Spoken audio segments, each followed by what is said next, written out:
سیدنا عمر کہتے ہیں کہ نبی صلی اللہ علیہ وآلہ وسلم نے ایک دفعہ اپیل کی اللہ کی راہ میں صدقہ اور خیرات کرنے کی. مختلف غزوات کے موقع پر آپ صلی اللہ علیہ وآلہ وسلم یوں صدقے کی اپیل کرتے تھے کہ اللہ کی راہ میں خرچ کرو. سیدنا عمر کہتے ہیں کہ میری فائنینشیل پوزیشن اس وقت اتنی زبردست تھی کہ اس سے پہلے کبھی نہیں تھی. تو میں دل میں یہ سوچ رہا تھا آج تو میں ابو بکر کو پیچھے چھوڑ دوں گا. ہائے ہائے، آپ دیکھیں کمپٹیشن بھی کس فیلڈ میں کہ میں آج اتنا مال لے کے جاؤں گا کہ ابو بکر کو پیچھے چھوڑ دوں گا. کہتے ہیں میں نے اپنے گھر کا مال آدھا کیا، آدھا مال گھر والوں کے لیے رکھا اور آدھا میں سمیٹ کے نبی الاسلام کی مبارک قدموں میں. اور دل میں سوچ رہا تھا آج تو میں ابو بکر سے آگے نکل جاؤں گا. لیکن ظاہر ہے کہ ایسا ہونا تو نہیں تھا. ابو بکر تو پھر ابو بکر ہے. تو سیدنا ابو بکر صدیق رضی اللہ تعالیٰ عنہ اپنے پورے گھر کا مال اٹھا کے نبی الاسلام کی خدمت میں حاضر ہوئے. یا رسول اللہ یہ میری طرف سے صدقہ. اس موقع پر آپ صلی اللہ علیہ وآلہ وسلم نے سیدنا ابو بکر سے پوچھا کہ اپنے پیچھے گھر والوں کے لیے بھی کچھ چھوڑ کے آئے ہو؟ تو سیدنا ابو بکر صدیق رضی اللہ تعالیٰ نے فرمایا ابقیت، میں نے باقی رکھا ہے اپنے گھر والوں کے لیے اللہ اور اس کا رسول عز و جل و صلی اللہ علیہ وآلہ وسلم. اور یہ حقیقت بات ہے میرے بھائیوں، اس امت میں سیدنا ابو بکر صدیق رضی اللہ تعالیٰ عنہ کی مبارک ذات نبی صلی اللہ علیہ وآلہ وسلم کے ساتھ اور اللہ کے ساتھ کمٹمنٹ کی ایک اعلیٰ ترین مثال ہے. صحیح بخاری میں حدیث ہے، نبی صلی اللہ علیہ وآلہ وسلم نے فرمایا مجھ پہ مال اور وقت کے اعتبار سے تمام مخلوق میں سب سے زیادہ احسان ابو بکر کے ہیں. دو ہی چیزیں ہو سکتی ہیں نا، یا آپ کسی کو اپنا مال دے سکتے ہیں یا وقت. وقت زندگی، آپ بھی وقت دے کے یہاں بیٹھے ہوئے نا، یا مال خرچ کریں گے یا وقت. ایون جو مال بھی آپ خرچ کر رہے ہیں وہ بھی وقت ہی ہوتا ہے، کیونکہ وقت لگا کے آپ نے مال کمایا ہوتا ہے. نبی علیہ السلام نے فرمایا کہ اپنے وقت اور مال کے اعتبار سے سب لوگوں سے بڑھ کے مجھ پہ احسان ابو بکر کا ہے. اور اگر اس کے ساتھ ہی الفاظ ہے بخاری مسلم میں، حدیث بخاری مسلم دونوں میں، اگر میں دنیا میں اپنا خلیل کسی کو بناتا تو ابو بکر کو بناتا، لیکن میں نے اپنا خلیل اپنے رب کو بنایا ہے. سر توحید ہر جگہ اوپر ہے. ان صلاتی و نسکی و محیای و مماتی للہ رب العالمین، بے شک میری نماز، میری قربانی، میرا جینا، میرا مرنا سب اللہ کے لیے. البتہ ابو بکر میرے دین کے اعتبار سے اور مودت کے اعتبار سے میرے دوست ہیں، میرے بھائی، لیکن خلیل اللہ ہی ہے. ایک نہیں، احسان یہ احسان ہی ہوگا نا، محسن ہی ہوگا نا، احسان والا. ایک روایت ترمذی میں ہے، وہ ضعیف ہے، میں ساتھ بیان کر دوں. اس میں الفاظ ہے کہ میں نے دنیا میں ہر شخص کے احسان کا بدلہ اتار دیا سوائے ابو بکر کے. یہ روایت اصول محدثین پہ کمزور ہے، لیکن جو میں نے روایت بیان کی ہے نا وہ صحیح بخاری کی ہے، وہ اس میں آلموسٹ فٹ ہی نہیں بیٹھتی ہے. تو سیدنا ابو بکر صدیق رضی اللہ تعالیٰ نے کوئی موقع نہیں جانے دیا نبی علیہ السلام کے ساتھ اپنی کمٹمنٹ میں کہیں پہ بھی کمزوری نہیں دکھائی پوری زندگی. آپ کو پتہ ہے صحیح بخاری میں موجود ہے، عروہ ابن زبیر حضرت ابو بکر کا نواسہ کہتا ہے کہ میں نے عبداللہ بن عمر بن عاص سے پوچھا کہ نبی علیہ السلام پہ جو کافروں نے مصیبتیں ڈھائی تھی ان میں سے کوئی مشکل وقت ہمیں بتائیں. احد کا وقت تو سب کو پتہ ہے. تو انہوں نے کہا مجھے وہ وقت یاد ہے کہ مکے کا دور تھا، تو عقبہ ابن ابی معیط جس نے ایک دفعہ نبی علیہ السلام کے، صحیح بخاری مسلم میں آتا ہے کہ کندھے پہ اوجڑی لا کے اونٹ کی رکھ دی تھی، پھر سیدہ فاطمہ آئی انہوں نے ہٹائی. اس نے نبی علیہ السلام کے گردن میں ایک دفعہ چادر ڈالی، صحیح بخاری میں آتا ہے، اور اتنی زور سے کھینچی، گلا دبایا، قریب تھا کہ آپ کی مبارک آنکھیں باہر نکلا. تو اتنے میں سیدنا ابو بکر صدیق وہاں آئے اور انہوں نے اس کو مار کے ہٹایا اور قرآن کی وہ آیت پڑھی، کیا تم ایک شخص کو صرف اس لیے مار دینا چاہتے ہو کہ وہ کہتا ہے کہ میرا رب اللہ ہے؟ واپس چلے جاؤ، ہمیں آپ سے کوئی جھگڑا نہیں کرنا. کیا تم اس کو نقصان پہنچاؤ گے جو یہ کہتا ہے کہ میرا رب ایک ہے؟ اور جب ہاشم قبیلے والے یہ بات سنیں گے تو کیا ہوگا؟ اس کا انجام جانتے ہو، ہزاروں لوگ مارے جائیں گے. اور پھر اس کے بعد جو حضرت بکر کی پٹائی ہوئی وہ الگ چیز ہے، لیکن وہ اس لیول کے اوپر اپنی جان نثار کرنے کے لیے تیار ہو جاتے تھے. غزوہ احد کے موقع پر صحیح بخاری میں آتا ہے کہ 12 بندے صرف نبی صلی اللہ علیہ وسلم کے ساتھ رہ گئے تھے 700 میں سے، اور ان 12 میں حضرت ابو بکر بھی شامل تھے، حضرت علی بھی تھے، حضرت عمر بھی تھے۔ اس وقت بھی کمٹمنٹ آپ دیکھ لیں، پیچھے نہیں بالکل ہٹے۔ ہر موقع پہ جہاں پہ قربانی کا موقع آیا، پوری کمٹمنٹ کے ساتھ نبی صلی اللہ علیہ وآلہ وسلم کا ساتھ دیا۔ حضرت عمر بن عاص کہتے ہیں، بخاری اور مسلم دونوں میں، نبی علیہ السلام نے مجھے ایک لشکر روانہ کیا تو اس لشکر کا امیر بنایا، تو مجھے یہ زوم ہوا کہ میں حضور کا بڑا لاڈلا ہوں۔ تو میں نے کہا یا رسول اللہ صلی اللہ علیہ وسلم، آپ کو لوگوں میں سب سے بڑھ کے محبوب کون ہے؟ تو فرمایا عائشہ سلام اللہ علیہ۔ تو میں نے کہا نہیں یا رسول اللہ، میں مردوں میں پوچھ رہا ہوں۔ تو کہا اس کا باپ ابو بکر۔ پوچھا اس کے بعد، کہا عمر۔ اور پھر کہتے ہیں میں حضور سے پوچھتا گیا، آپ نام لیتے کہ میرا نام کوئی نہیں لیا، پھر میں خاموش ہو گیا کہیں میں ان بندوں میں شامل ہی نہ ہوں۔ صحیح بخاری میں آتا ہے، عبداللہ بن عمر رضی اللہ تعالیٰ عنہما کہتے ہیں کہ ہم نبی علیہ السلام کی موجودگی میں یہ کہا کرتے تھے کہ رسول اللہ صلی اللہ علیہ وآلہ وسلم کے بعد سب سے افضل ابو بکر ہیں، اور پھر عمر ہے، اور پھر عثمان ہے، اور اس کے بعد ہم صحابہ میں تفریق نہیں کیا کرتے تھے کہ کون کس سے اوپر ہے، ان تینوں کے بعد۔ صحیح بخاری میں آتا ہے حضرت ابو بکر کے فضائل کے چیپٹر میں کہ محمد ابن حنفیہ کہتا ہے کہ میں نے اپنے والد علی ابن ابی طالب سے پوچھا، ابا جان بتائیں رسول اللہ کے بعد اس امت میں سب سے افضل کون ہے؟ تو انہوں نے کہا ابو بکر۔ تو میں نے پوچھا اس کے بعد؟ فرمایا عمر۔ اور ان کا میں تیسری دفعہ میں نے سوچا کہ میں اگر پوچھا تو یہ عثمان کا نام لیں گے، تو میں نے کہا اس کے بعد تو آپ کا ہی نمبر ہوگا، لیکن وہ تو علی تھے نا۔ تو انہوں نے کہا کہ میں تو عام مسلمانوں میں سے ایک مسلمان ہوں۔ وَمَنْ أَحْسَنُ قَوْلًا مِّمَّنْ دَعَا إِلَى اللَّهِ وَعَمِلَ صَالِحًا وَقَالَ إِنَّنِي مِنَ الْمُسْلِمِينَ۔ اس سے بڑھ کر کس کی بات ہو سکتی ہے جو لوگوں کو اللہ کی طرف بلائے، خود بھی نیک اعمال کرے، اور پھر بھی کہ میں عام مسلمانوں سے ایک مسلمان ہوں، میں بھی مسلمان ہی ہوں، بہت بڑا پیر فقیر یا کوئی اپنے آپ کو ایکسٹراڈنری نہ ماننا شروع کر دے۔ اس حدیث میں بھی سیدنا ابو بکر صدیق رضی اللہ تعالیٰ عنہ کی فضیلت کو خود مولا علی نے بیان کیا۔ پھر بخاری مسلم میں وہ جو حدیث ہے سقیفہ بنی ساعدہ والی، جو اختلاف ہوا تھا، اس میں آپ کو پتا ہے سیدنا علی نے بیعت نہیں کی تھی حضرت ابو بکر کی 6 مہینے تک، بخاری مسلم دونوں میں آتا ہے۔ پھر سیدہ فاطمہ بیمار ہو گئی، ان کی تیمارداری کرتے رہے، پھر سیدہ فاطمہ فوت ہو گئی۔ بخاری مسلم کے الفاظ ہیں، حضرت علی نے حضرت فاطمہ کی وفات کے بعد دیکھا کہ لوگوں کا رجحان ان سے کم ہونا شروع ہو گیا۔ جب تک حضرت فاطمہ زندہ تھی تو ظاہر نبی اسلام کا ایک وہ معاملہ تھا، تو پھر انہوں نے حضرت ابو بکر کو پیغام بھیجا کہ آپ میرے گھر آئیں اور اپنے ساتھ کسی کو نہیں لے کے آنا۔ اس حدیث کو روایت سیدہ عائشہ کر رہی ہے، اور حدیث بخاری میں بھی ہے، مسلم میں بھی۔ اور اما عائشہ کہتی ہیں کہ سیدنا علی کی یہ خواہش تھی کہ حضرت عمر نہ جائیں، کیونکہ ان کے مزاج میں ذرا تیزی تھی۔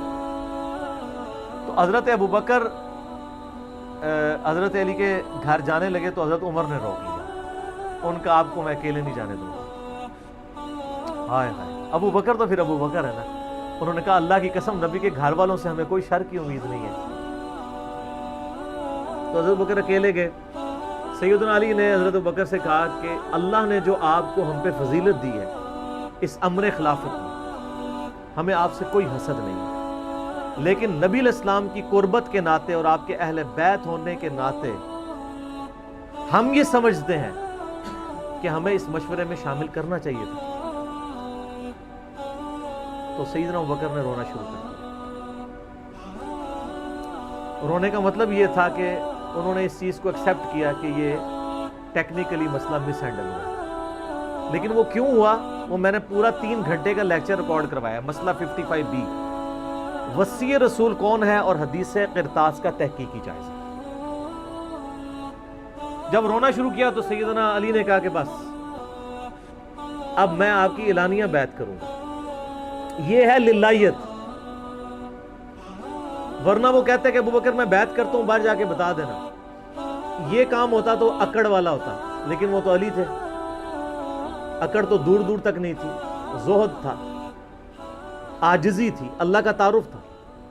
کہا میں اعلانیہ بیعت کروں گا آپ کی۔ آج کے ہوتے تو کہتے جی باہر جا کے آپ بتا دیں، میں ایک ٹویٹ کر دوں گا پیچھے سے کہ بس ہو گئی ہے ہمارا آپس میں۔ ظہر کے وقت بخاری مسلم کے الفاظ ہیں، سیدنا ابو بکر نماز کے بعد ممبر پہ چڑھے اور حضرت علی کے فضائل بیان کیے، اور پھر بیان کیا کہ ان کے بیعت نہ کرنے کی وجہ کیا تھی، اور پھر ممبر سے نیچے اتر آئے۔ پھر حضرت علی ممبر پہ چڑھے اور حضرت ابو بکر کے فضائل بیان کیے اور اپنے بیعت نہ کرنے کی وجوہات بتائیں، اور پھر اعلانیہ بیعت کی، اور حضرت علی ممبر سے اترے تو تمام مسلمان پھر حضرت علی سے خوش ہو گئے کہ انہوں نے اس مسئلے میں قربانی والا معاملہ کیا۔ تو یہ بھی ایک موقع تھا، اس میں الفاظ ہیں کہ حضرت ابو بکر کہتے ہیں اللہ کی قسم حضرت علی سے روتے ہوئے کہ مجھے نبی کے گھر والے اپنے گھر والوں سے بڑھ کے عزیز ہیں۔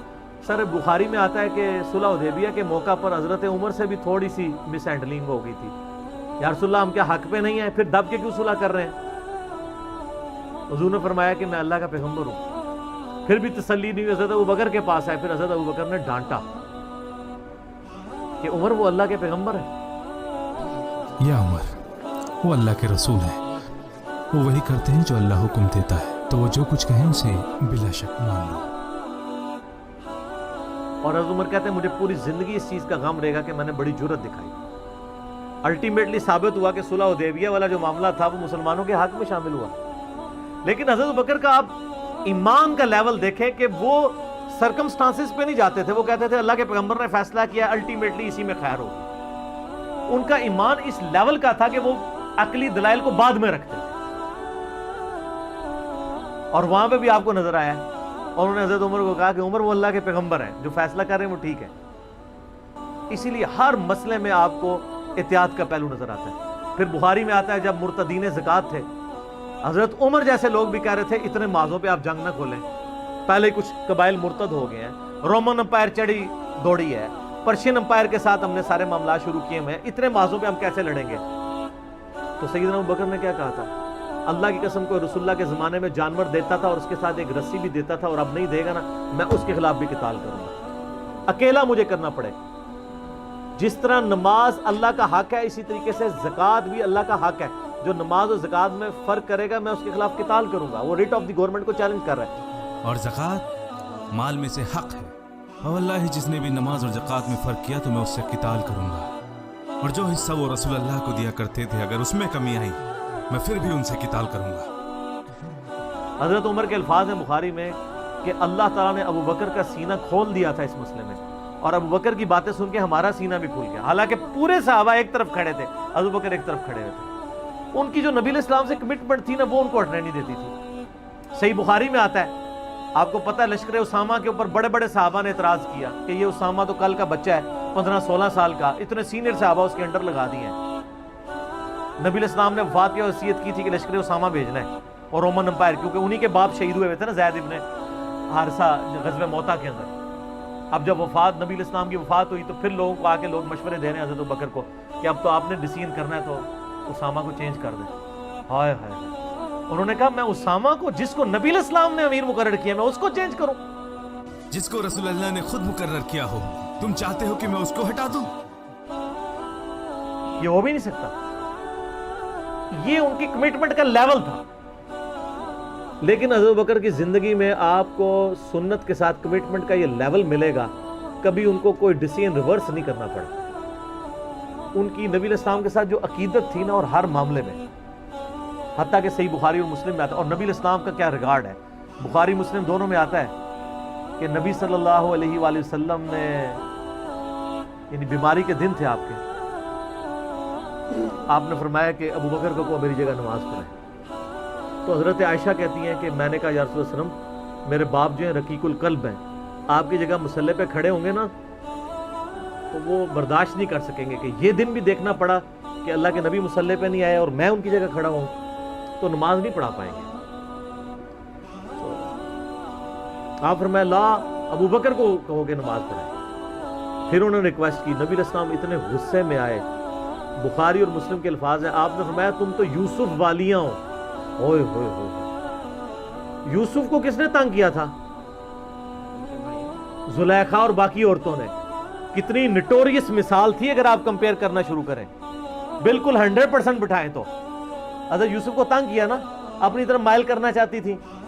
یہاں پہ وہ والا نیگیٹو پہلو نہیں تھا، لیکن یہاں پہ نبی علیہ السلام نے اپنی بیویوں کو کیا کہا؟ تم بھی یوسف والیاں ہو، جس طرح ان عورتوں نے یوسف کو اپنی مرضی کے مطابق چلانے کی کوشش کی تھی، تو مجھے اپنی مرضی کے مطابق چلا رہی ہو۔ ابو بکر کو کہو کہ نماز پڑھے، اتنی کمٹمنٹ۔ ابو بکر کو بولو کہ نماز میں امامت کرے۔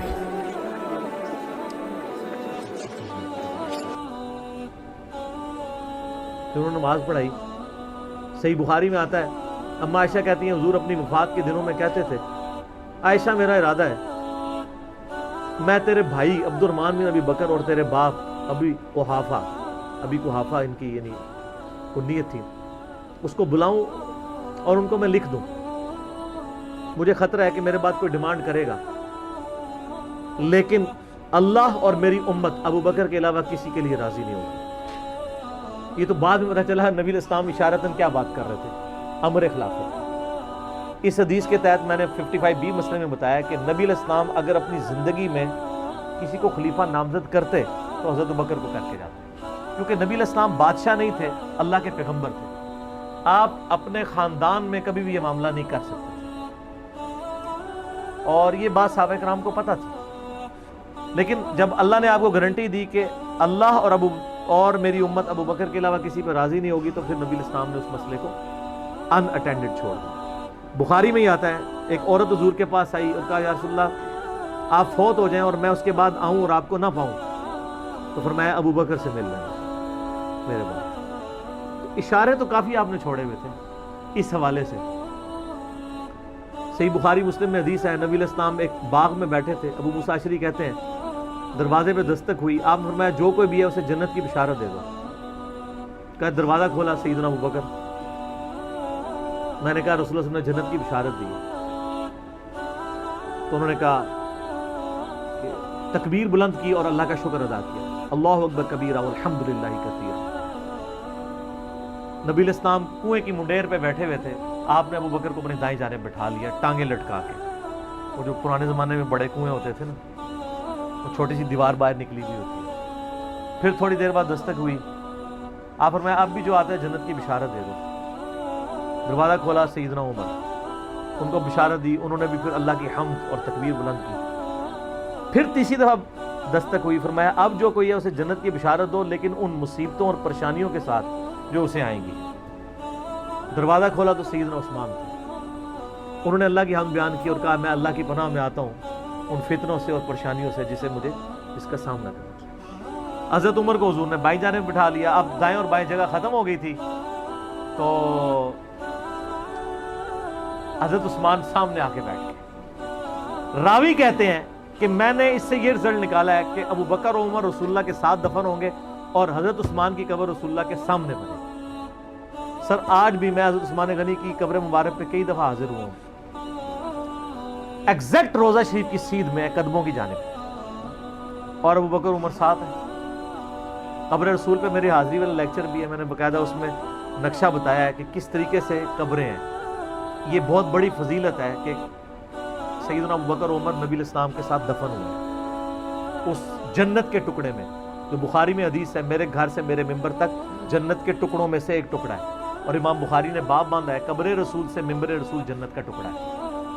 اسی جنت کے ٹکڑے میں سیدنا ابو بکر عمر کی قبر ہے نبی علیہ السلام کے ساتھ، اور الٹیمیٹلی سیدنا عیسیٰ ابن مریم کی قبر بھی وہاں پہ بنے گی۔ یہ قبریں اس طرح ہیں کہ نبی علیہ السلام کی قبر مبارک سب سے آگے ہے، یوں یعنی جب ہم حاضری دیتے ہیں تو قبلے کی رخ ہماری پیٹھ ہوتی ہے، تو روضہ شریف کی طرف ہمارا یعنی مبارک جالیوں کی طرف ہمارا رخ ہوتا ہے، تو سب سے آگے نبی علیہ السلام کی قبر ہے۔ نبی علیہ السلام کا جہاں پہ آپ سمجھ لیں سینے کا نچلا ناف والا حصہ بنتا ہے نا، وہاں حضرت ابو بکر کا سر ہے اور ان کی ٹانگیں اور آگے ہیں، یعنی ادبن ان کو تھوڑا پیچھے کر کے دفنایا گیا، یہاں سے بھی پیچھے اور ادھر سے بھی سیدھ میں نہیں، اور جہاں حضرت ابو بکر کی ناف آتی ہے وہاں حضرت عمر کا سر ہے، اور وہ اس کی ایسے یہاں ایک جگہ خالی ہے، وہ حضرت عیسیٰ ابن مریم کی قبر بننی ہے، المستدل علاقے میں بھی ہے، جامعہ ترمذی میں بھی اشارتاً موجود ہے۔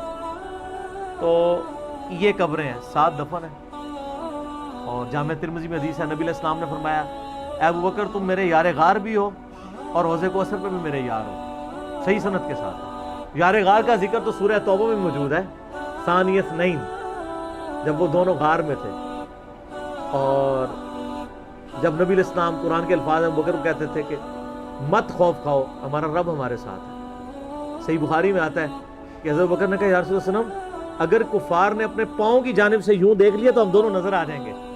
تو ان کا ابو بکر تمہیں غم کھانے کی ضرورت نہیں، تمہارا ان کے بارے میں کیا خیال ہے، ان دونوں کے بارے میں جن کے ساتھ تیسرا اللہ ہو۔ تو وہیں سے آپ دیکھ لیں، صحیح مسلم میں ایک حدیث ہے کہ نبی صلی اللہ علیہ وآلہ وسلم ایک دفعہ ہیرا پہاڑ کے اوپر چڑھے، آپ کے ساتھ سیدنا ابو بکر، عمر، عثمان اور علی اور طلحہ اور زبیر تھے۔ آپ نے فرمایا، اور وہ جو پہاڑ تھا ہیرا پہاڑ وہ بھی وجد میں آ گیا ہوگا، ہلنا شروع کر دیا۔ آپ نے فرمایا تھم جا، تجھ پہ اس وقت نبی، صدیق اور شہداء کے سوا کوئی نہیں ہے۔ یعنی نبی کون؟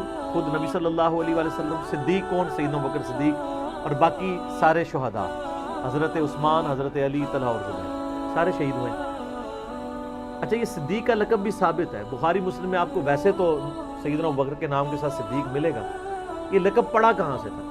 وہ دلائل النبوہ امام بیہقی کی کتاب میں بھی ہے، سنن طبرانی کے اندر بھی، اور کئی کتابوں میں موجود ہے، صحیح ابن حبان میں، ابن خزیمہ میں، کہ معراج کے موقع کے اوپر جب نبی صلی اللہ علیہ وآلہ وسلم نے بتایا کہ راتوں رات اللہ نے مجھے بیت المقدس سے تک، خانہ کعبہ سے بیت المقدس اور وہاں سے آسمانوں کی سیر کروائی ہے، تو آپ کو سیدنا ابو بکر کو آ کے کافروں نے کہا کہ دیکھو تمہارا ساتھی کس طرح کی باتیں کر رہا ہے۔ تو انہوں نے کہا کہ ہم نے نبی صلی اللہ علیہ وسلم کے کہنے پہ اتنی بڑی بڑی چیزیں مان لی ہیں، تو یہ کہہ رہے ہیں تو یہ بھی ٹھیک بات ہے۔ تو یعنی وہ تصدیق کرنے والے بنے، اس وجہ سے ان کو صدیق کہا جاتا ہے۔ ویسے تو قرآن حکیم میں انبیاء کے بعد جو درجہ آیا ہے من النبیین والصدیقین والشہداء والصالحین، وہ بھی الگ سے ہے۔ اس حوالے سے ابو بکر کا مطلب یہ ہر کام میں پہل کرنے والا۔ اور جامع ترمذی میں حدیث ہے، نبی علیہ السلام نے فرمایا ابو بکر عتیق ہے، آگ سے آزاد کیا گیا۔ پھر جو اشرم وشرم والی 10 صحابہ کو ایک مجلس میں جنت کی بشارت ہے، اس میں پہلے نمبر پہ ابو بکر فی الجنہ، عمر فی الجنہ، عثمان فی الجنہ، علی فی الجنہ، طلحہ فی الجنہ، زبیر فی الجنہ، عبد الرحمن بن عوف فی الجنہ، ابو عبیدہ ابن جرح فی الجنہ، سعید ابن زید فی الجنہ، سعد ابن ابی وقاص فی الجنہ۔ یہ 10 کے 10 صحابہ کو ایک مجلس میں جنت کی بشارت ملی۔ سیدنا ابو بکر کی نبی علیہ السلام کے ساتھ کمٹمنٹ کا آپ لیول دیکھیں کہ مزاج آپ کو پتہ بڑا نرم تھا، لیکن جہاں نبی علیہ السلام کا معاملہ آتا تھا تو آپ سے زیادہ مضبوط شخص کوئی نہیں تھا۔ مضبوطی کا تعلق جسم کے مضبوط ہونے سے نہیں ہوتا، ایمان کے مضبوط ہونے سے ہوتا ہے۔ منکرین زکوٰۃ کے خلاف، مسلمہ کذاب کے خلاف، بڑے بڑے لوگوں کے اس وقت پاؤں جب لڑکھڑانے لگے ہیں تو سیدنا ابو بکر نے فرنٹ سے لیڈ کیا۔ عرب قبائل جو مرتد ہوئے تھے، عرب کی سرزمین میں جتنے فتنے ہیں 2 سال میں حضرت ابو بکر نے دبا دیے ہیں۔ حضرت عمر اس وقت خلیفہ بنے جب عرب کے فتنے ختم ہو چکے تھے، بلکہ اپنے دور میں ہی سیدنا ابو بکر نے رومن اور پرشین امپائر کی طرف بھی، سر عمر سیریز دیکھ لو نا، پھر سب کو پتہ چل جائے گا، بھیج دیے تھے قافلے، سٹیبل کیا عرب کی سرزمین کو۔ جنگ یمامہ ہوئی مسلمہ کذاب کے خلاف سیدنا ابو بکر کے دور میں، تو ان کے پاؤں کہیں لڑکھڑائے نہیں ہیں۔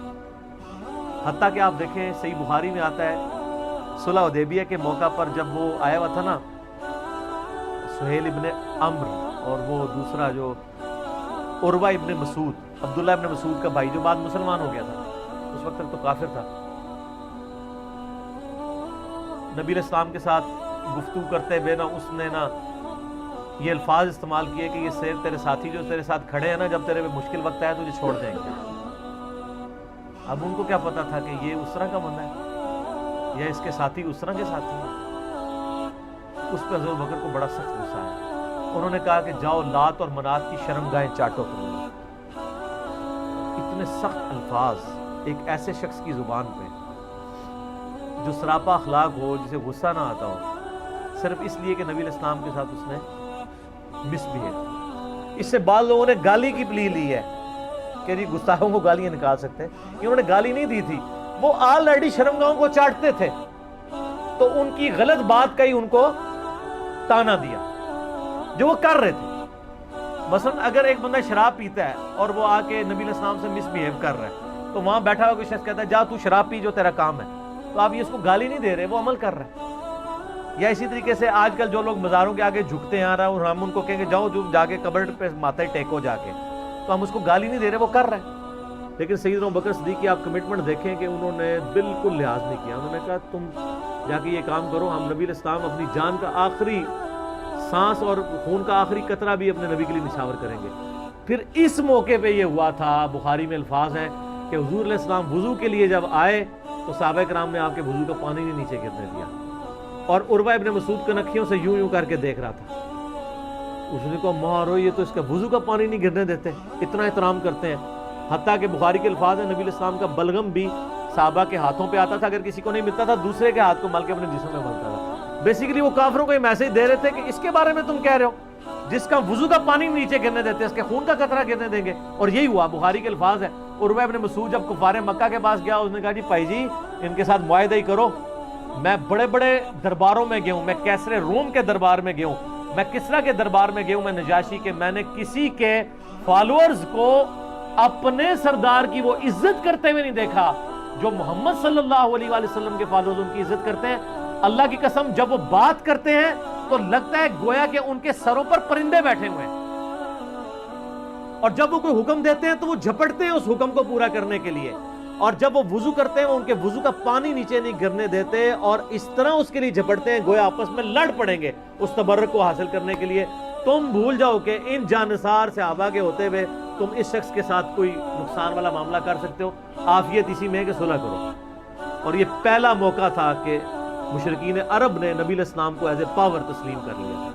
اس سے پہلے تو کسی کھاتے میں نہیں مانتے تھے نا، اس لیے تو بدر میں آ گئے، احد میں آ گئے، خندق میں تو آخری کوشش کر لی کہ ان کو ختم کریں۔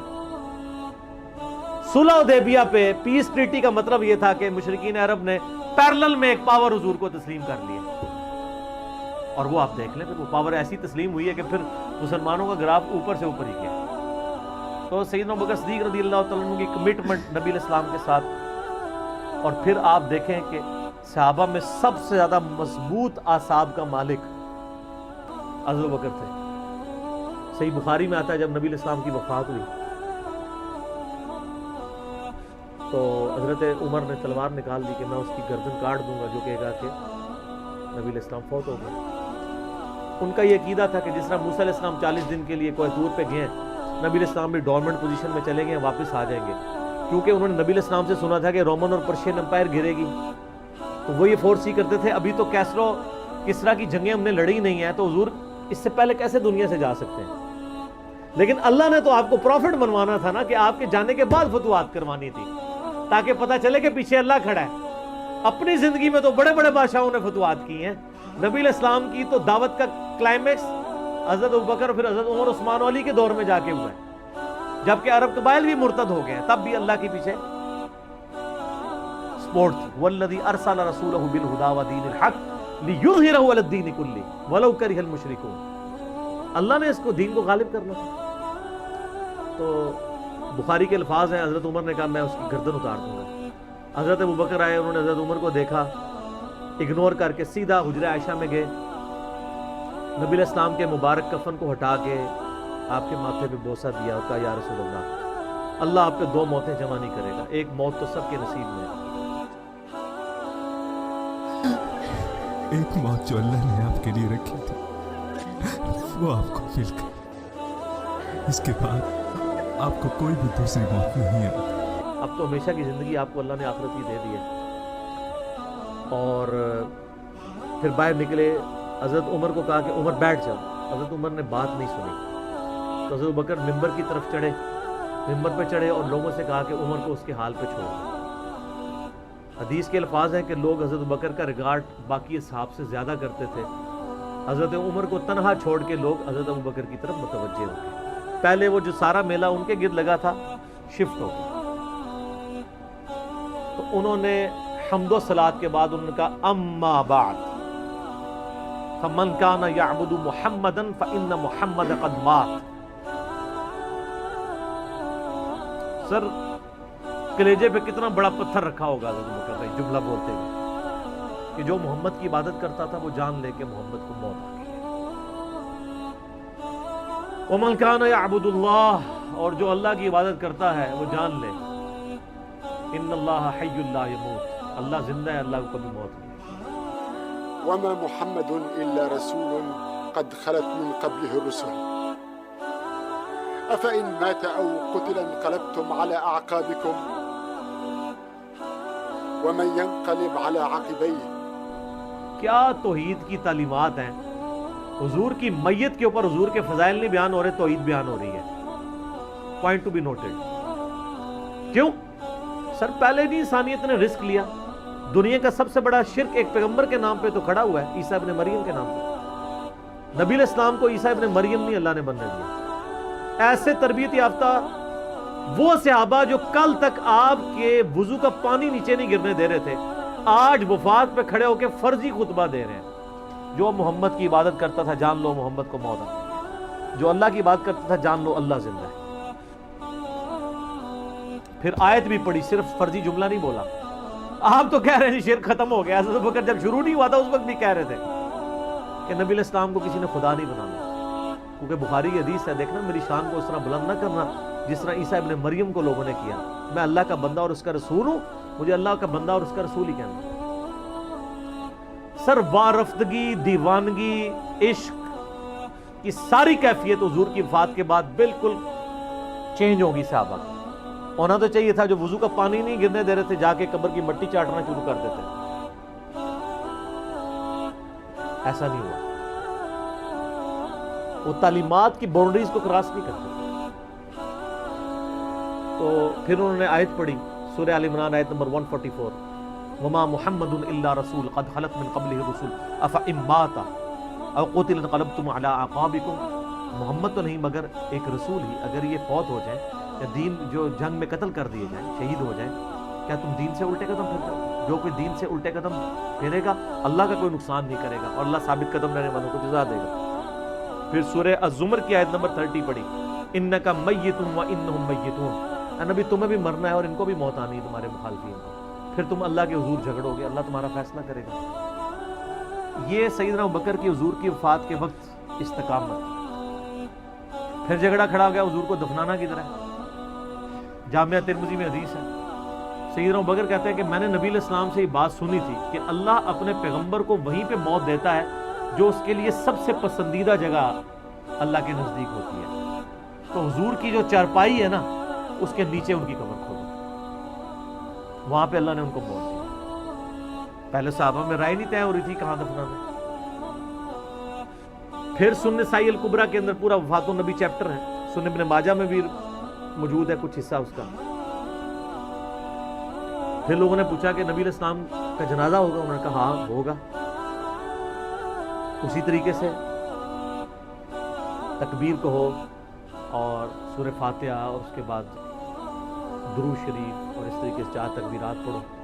لیکن ایک فرق تھا کہ نبی علیہ السلام کو پروٹوکول صحابہ نے دیا ہے کہ آپ کی جو جنازے کی نماز ہے نا وہ جماعت کے ساتھ نہیں ہوئی. صحابہ نے یہ پروٹوکول دیا ہے کہ حضور کی میت کی موجودگی میں بھی کوئی شخص امامت نہ کرے. حجرے میں ایک طرف سے لوگ داخل ہوتے تھے، اکیلے اکیلے جنازہ ادا کرتے تھے.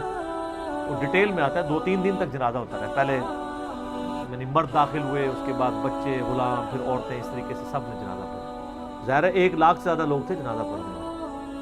اس موقع پہ بھی سیدنا ابوبکر کی آپ استقامت دیکھیں. ورنہ حضرت عمر کتنے سٹرانگ اصحاب کے مالک تھے، ان کی حالت آپ دیکھ لیں. جب ضرورت پڑی ان کے مضبوط اصحاب کی تو کولیپس کر گئے. ابوبکر ہی کھڑے ہوئے ہیں تو حضور کو پتا تھا نا میں نے مصلی پہ کسے کھڑا کرنا ہے. اور بخاری میں الفاظ ہیں جب مصلی پہ کھڑا کیا فرمایا ابوبکر کے علاوہ سارے دروازے بند کر دیں، صرف ابوبکر کے گھر کا دروازہ جو مسجد کی طرف کھلتا ہے، جو مسجد کا دروازہ ابوبکر کے گھر کی طرف ہے وہ کھلا رکھو، باقی سارے بند کر دیں. تو نبی علیہ السلام کو یہ پتا تھا کہ کس لیول کا کس بندے کا یعنی ایمان ہے، اس کے اعصاب ہیں. اور بخاری کے الفاظ ہیں جب حضرت ابوبکر نے خطبہ دیا حضرت عمر کہتے ہیں میرے پاؤں میرا بوجھ نہیں اٹھا سکے اور مجھے یقین آ گیا کہ حضور فوت ہو چکے. یہاں قرآن و حدیث سن کے کسی کے کان پہ جوں تک نہیں دنگتی، وہاں پہ حضرت ابوبکر کا خطبہ اور آیات سن کے حضرت عمر کہہ رہے ہیں کہ میرے پاؤں میرا بوجھ نہیں اٹھا سکے کہ یہ تو واقعی تو قرآن کی آیت. اور اس میں بخاری مسلم صحیح بخاری میں الفاظ ہیں کئی دن تک ہم جب بھی صحابہ ایک دوسرے کو ملتے تھے تو یہی آیت سنایا کرتے تھے وما محمد الا رسول قد خلت من قبلہ الرسل افئن مات او قتل انقلبتم علی اعقابکم، کہ محمد تو نہیں مگر ایک رسول، انہیں بھی تو موت آنی ہے، تاکہ ہمیں یہ یقین آ جائے کہ حضور دنیا سے چلے گئے۔ تو یہ صحابہ کرام علیہم رضوان کی نبی علیہ السلام کے ساتھ عقیدت تھی، اور سیدنا ابوبکر آپ کو بالکل سب اول میں نظر آئیں گے، ٹاپ آف دا لسٹ، معاملات کو ہینڈل کرنے میں، چیزوں کو بالکل من و سنت کے مطابق ڈھالنے میں، اور ہر معاملے میں رجوع لانے کے اوپر، اور اہل بیت کے ساتھ کمٹمنٹ کے اوپر، ہر مسئلے میں آپ کو حضرت ابوبکر صدیق کی قربانیاں ٹاپ آف دا لسٹ نظر آئیں۔ تو بات کہاں سے کہاں شروع ہوئی، فی البدی میں تو اور گھنٹوں بول سکتا ہوں، مجھے اتنی حدیثیں یاد ہیں یہ فضائل کے اعتبار سے۔ آخر میں حصول برکت کے لیے میں وہ حدیث بیان کروں گا جو میں اکثر بیان کرتا ہوں۔